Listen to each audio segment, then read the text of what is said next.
The Assembly will hear an address by His Excellency Lamine Zeine Ali Mahaman, Prime Minister of the Transition Government and Minister of Economy and Finance of the Republic of Niger. I request protocol to escort His Excellency and invite him to address the Assembly.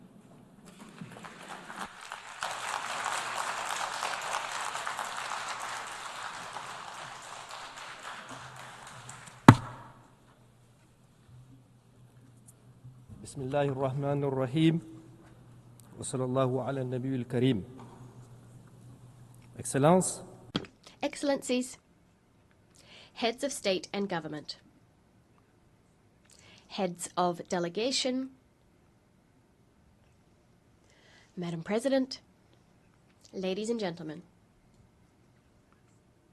It is a great honor for me to deliver on behalf of the sovereign Nigerian people the greetings and the message of His Excellency Army General Abdurrahman Tiani, President of the Republic of Niger and Head of State. At the outset, Madam President, if I may, I'd like to extend to you our heartfelt congratulations on your election to preside over this 80th session of the United Nations General Assembly. Niger would like to assure you that you have our full support as you fulfill your mission. I also wish to applaud the commitment and leadership of your predecessor who steered the 79th session. Madam President, gentlemen, before getting to the heart of the matter, I would like to say that Niger supports the statement delivered on behalf of the Confederation of Sahel States from this very same rostrum by my brother and friend, His Excellency Abdoulaye Maïga, Prime Minister of Mali, and this yesterday on the 26th of September 2025.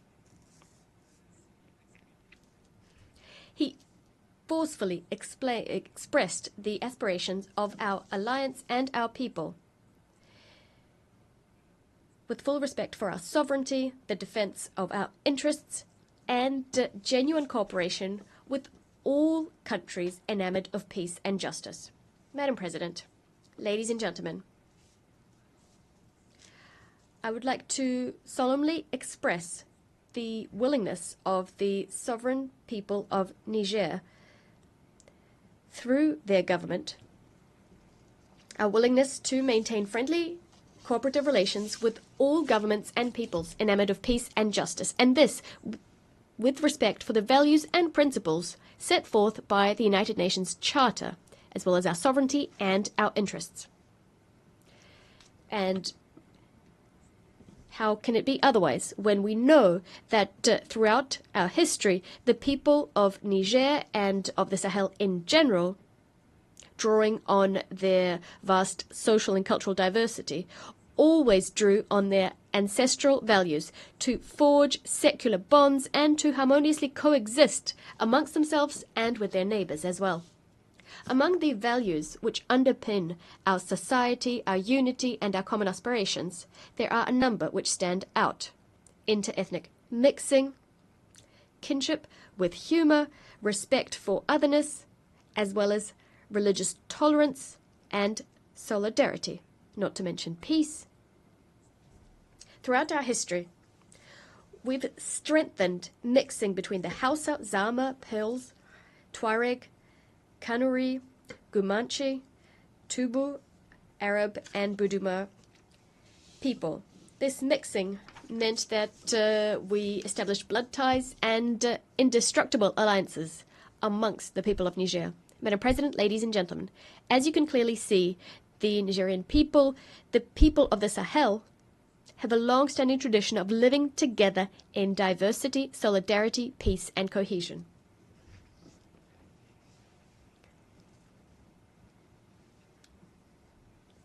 Across the vast territory of the Sahel, where the climate is often arid, our people understood very quickly that it was necessary to organize, to establish bonds, to cooperate with one another, so as to live in peace and security on this shared territory.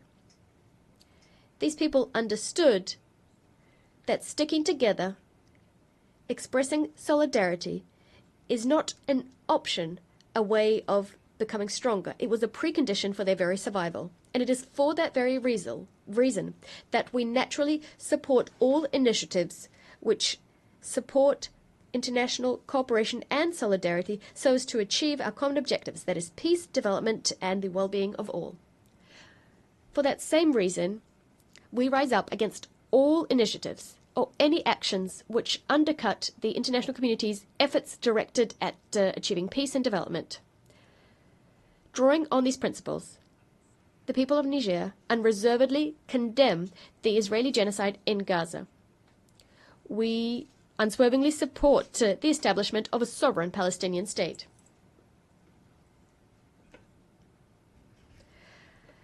Much like Niger firmly condemns the Israeli aggression against Iran and Qatar, we also rise up against the trivialization of violence in the DRC, in Sudan, and in the Sahel, while the international community looks on indifferent.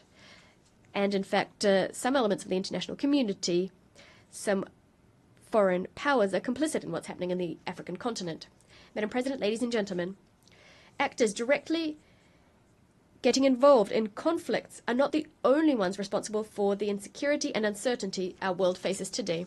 Niger would also like to denounce the inaction of all those who do have the means to act to promote truth and peace.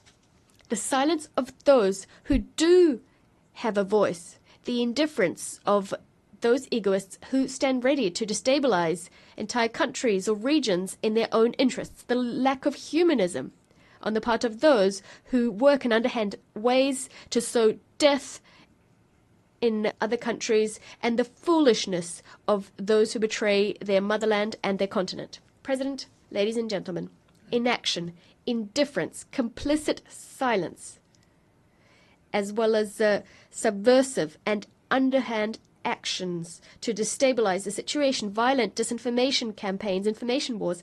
This is the reality that my country and the Confederation of Sahel States, the ASS, are facing as we combat imported terrorism backed by sponsors. Niger, in particular, has been living through this since the 26th of July 2023. That is the date when the sovereign people of Niger decided to take destiny into their own hands. We must grasp the complexity of the tragedy unfurling in the Sahel, the challenges it throws up, the ins and outs. This is necessary to understand not only the game various actors are playing, but also the determination of our people and their governments to fight for victory, to tackle this challenge, regardless of the time and the sacrifice this will require.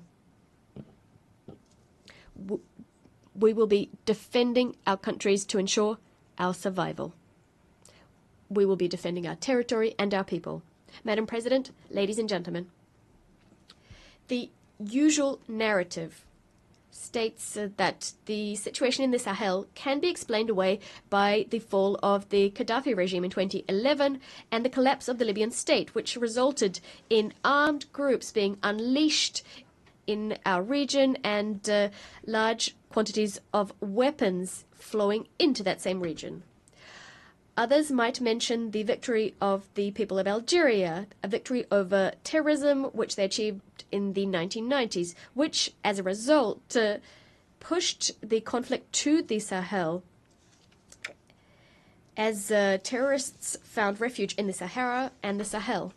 We must add to that the indisputable fact that as Western powers and armies set up shop in the Sahel countries, in Mali, in Niger, and Burkina Faso in particular, to supposedly help these countries to combat terrorism, what we actually saw is terrorist phenomena in the region expand and intensify. Furthermore, it is also held up as an indisputable truth that the main leaders of these terrorist movements do not come from the Sahel. It's also necessary to underscore that they have vast logistical means, a specific modus operandi, and exhibit blind, unheard-of violence, which is completely foreign to our geographical and cultural space. Indeed, our countries, throughout our history, have known wars in the name of religion, we've seen rebellions, but we've never seen such bloody, gratuitous, indiscriminate violence on a scale that we're experiencing now.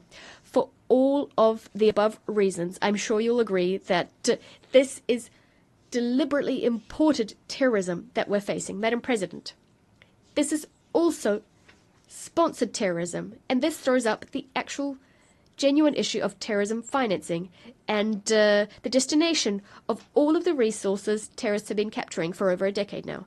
How can we understand the fact that terrorists have maintained the war effort over such a long period of time? We must also point out the happy coincidence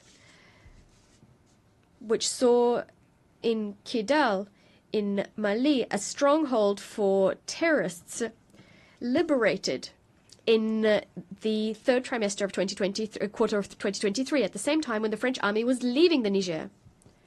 The government of Niger, much like those of Mali and Burkina Faso, regularly informed international public opinion of the evidence we've collected, evidence of the involvement of a number of foreign powers in the destabilization of the Alliance of Sahel States and of the support they're providing to terrorists. Madam President, ladies and gentlemen, speaking from this rostrum, I'd like to condemn the self-avowed support of France to terrorism in Sahel and in particular in Niger. Indeed, since French troops were cast out from Niger in 2023, as announced, the government of France has established a subversive, underhand plan to destabilize my country.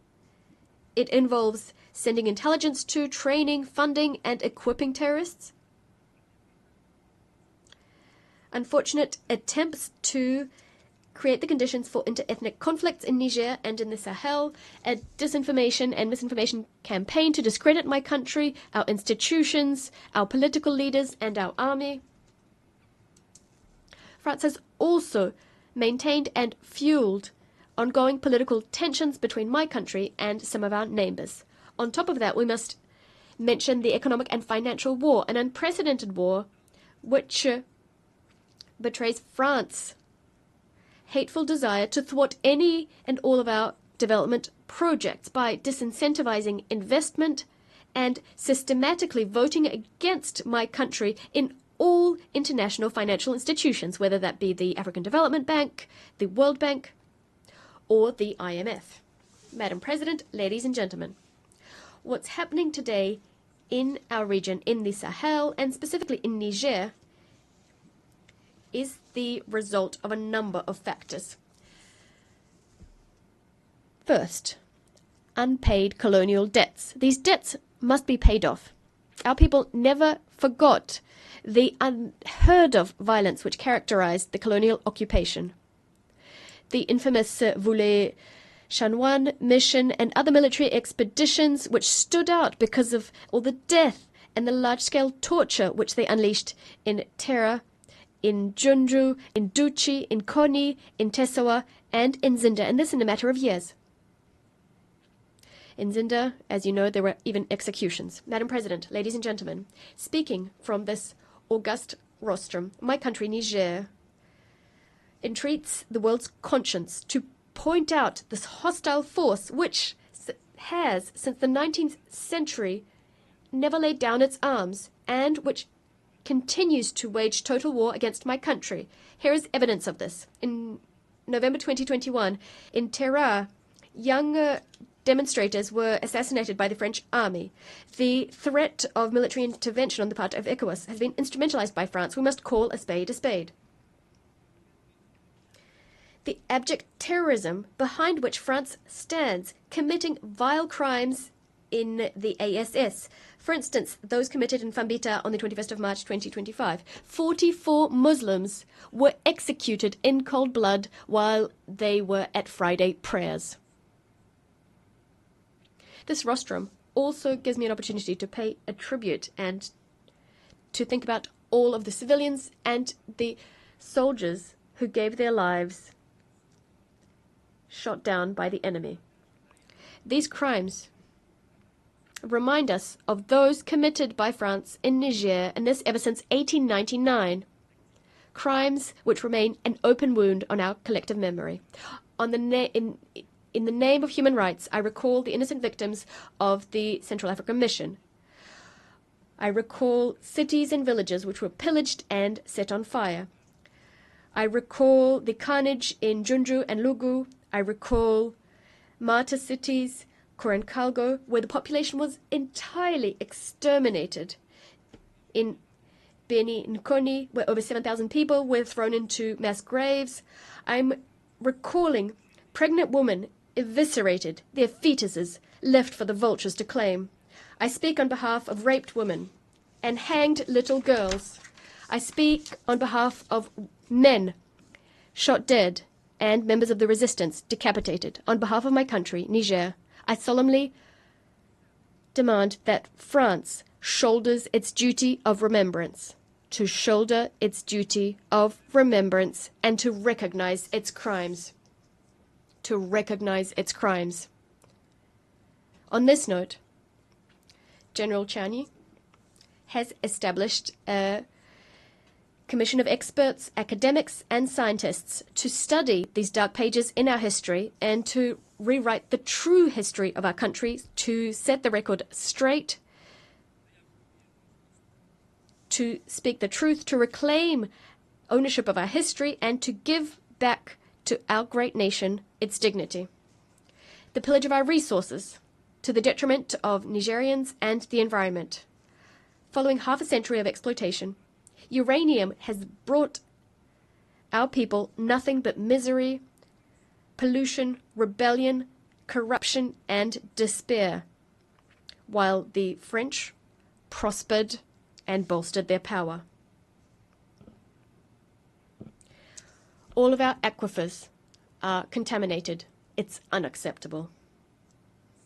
Also, since the advent of the National Council for the Safeguard of the Homeland and the decision taken by our government to exercise its sovereignty over its resources,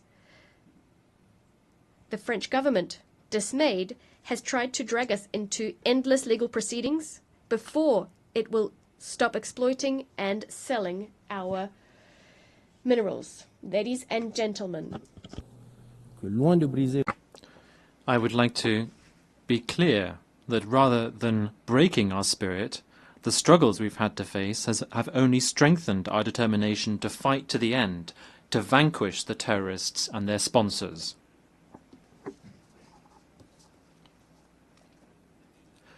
We can already take pride in some structural achievements that we have seen. What the people of Niger have been successful in since the 26th of July 2023, with the National Council taking power, is to put our country on a new trajectory, which is a source of great hope. Success means casting away from our country the forces that were hampering our sovereignty and were preventing our forces of defence and security from equipping themselves with the means to fulfil their missions. This is something we have to do. Success also means breaking with all of the unfair conventions, treaties, and laws that were not in the interest of Niger. This is a strong sign for all of those who are accustomed to looting Niger, that now our country will defend its interests unashamedly.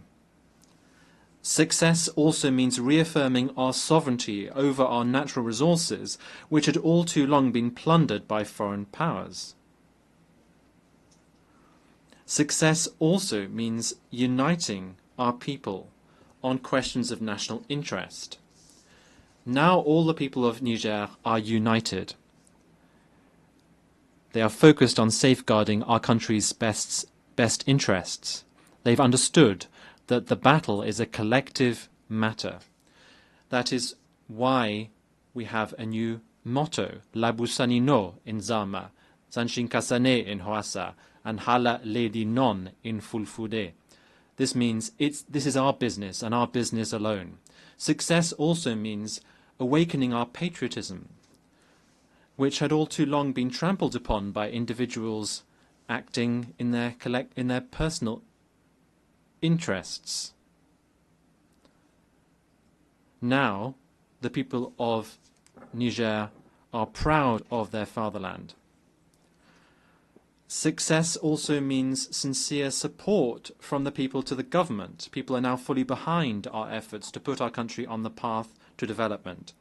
This also means that Niger can stand on its own 2 feet, can stand up to and vanquish terrorism, can protect its sovereignty, can invest in the country's future, in a nutshell, can live without the so-called foreign assistance, which has so often in the past been used to threaten and humiliate us.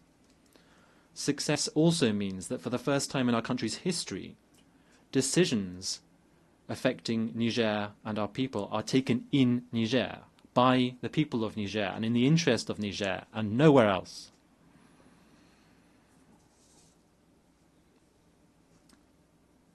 That is what has allowed us, in spite of the difficult circumstances that we're all aware of, to take social measures, which are both robust and symbolic, which include lowering the price of petrol and gasoline, reducing the costs of some medical and surgical services, reducing school fees, and making sure that basic goods are affordable. Madam President, ladies and gentlemen, as you can see, Niger is well on the way to a new model of governance. This approach was built upon in the conference that was held, the national conference held in Niamey from the 15th to the 20th of February this year, which brought together all of the forces of the nation. This led to the adoption of significant recommendations and the drafting of a reform charter for our country. In line with the charter, it also allowed us to progressively establish our institutions, such as the Reform Council, the State Court, the Audit Court, the Commission to Combat Economic, Financial and Fiscal Crimes, the National Communication Unit, and the Authority for Regulation of Public Procurement. Next, in the diplomatic domain, Niger has not just enlarged its diplomatic relations with many countries and redefined consular positions, but has also redefined the framework of cooperation with its partners. This is now based on the absolute respect for our sovereignty, our strategic choices, and the legitimate aspirations of our people.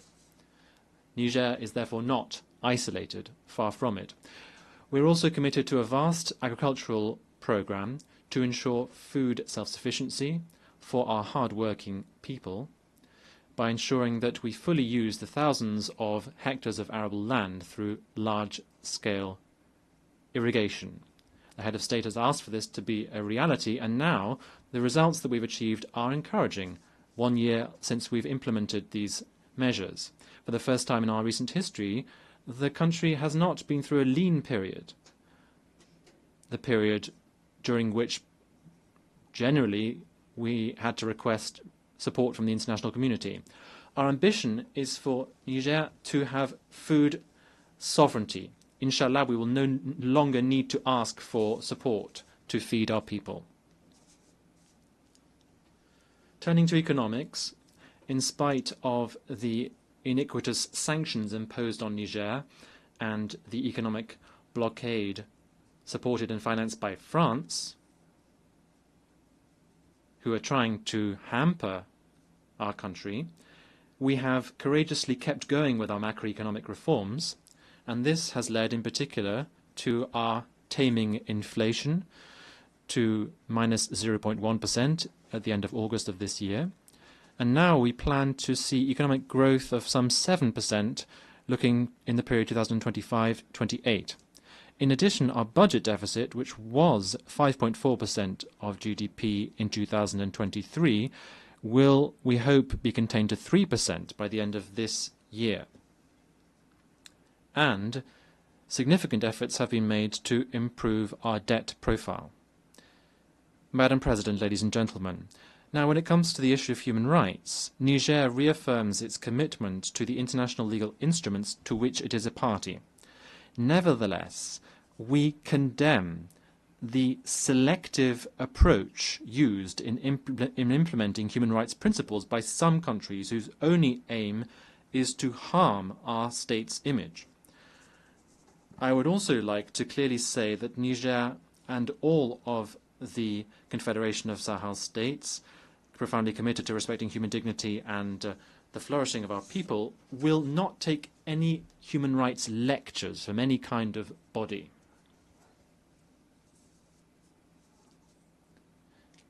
Given the security, diplomatic and development challenges, Burkina Faso, Mali and Niger have taken the historic decision to establish a strategic alliance, which is the Confederation of Sahel states.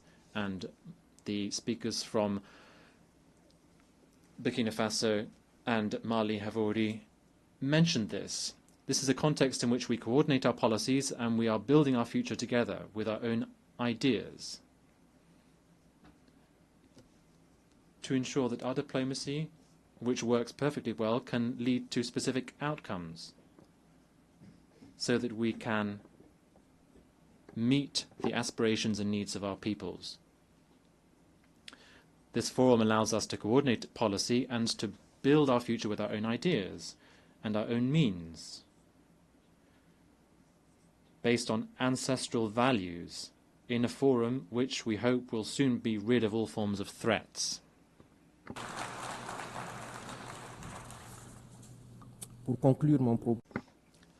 In conclusion, I would like to say that Niger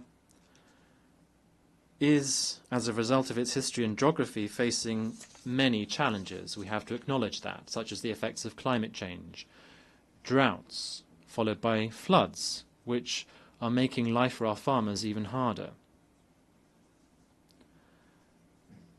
Many of our young people are still in need, and we are also facing up to the fact that a lot of our wealth has previously been exploited by foreign powers, shamelessly. We also have the scourge of terrorism, financed by Western powers as a result of one-sided agreements. Terrorism has been plunging our towns into sorrow, and people have been deprived of their needs. However, Niger, together with the other two countries of the Confederation, are currently enjoying a renaissance, and we are currently on the road to recovery through the leadership of our three heads of state and our determination to take our destiny into our own hand. The recovery in Niger is not a break with the international community. It rather just reaffirms our sovereignty, our dignity, and our inalienable right to choose our partnerships for the well-being of our children. Our absolute priority, therefore, remains security. The fight against terrorism that we are engaged in, we are doing it ourselves, for our region, and also for the stability of the entire world, because we understand that we have to be self-sufficient. We can't rely on the UN, this powerless UN, which is hampered by the veto of Western powers. The UN has to be reformed. Niger's recovery also means economic progress through the responsible use of our immense varied natural resources. We have decided that these riches must benefit our people first and foremost. We are committed also to honest governance, and we invite international investors who wish to support us in this. It will be a win-win partnership. We also hold out our hand to all countries in the world who believe in a partnership based on mutual respect, justice and solidarity. This reform also means ensuring food self-sufficiency in our country. Our government is focusing on agroecology and large-scale irrigation, as I have already said. Being self-sufficient remains the watchword of our head of state. Madam President, we still believe in multilateralism as the way to overcome global challenges. However, this must be reformed. It must be more inclusive, and it must be fairer. Africa must have its full place as it is required in international decision-making bodies, including in the Security Council. The voice of our alliance must be heard when peace in the world is discussed. We have our role to play. We must work together to build a more resilient, a fairer, more equal world. A world in which security is not the privilege of just a few powers, but the right of all countries, be they large or small. A world in which every nation's view counts without any kind of discrimination, and where the voices of the people are heard. Ladies and gentlemen, thank you on behalf of my country, Niger. On behalf of the Assembly, I wish to thank the Prime Minister of the Transition Government and Minister of Economy and Finance of the Republic of the Niger.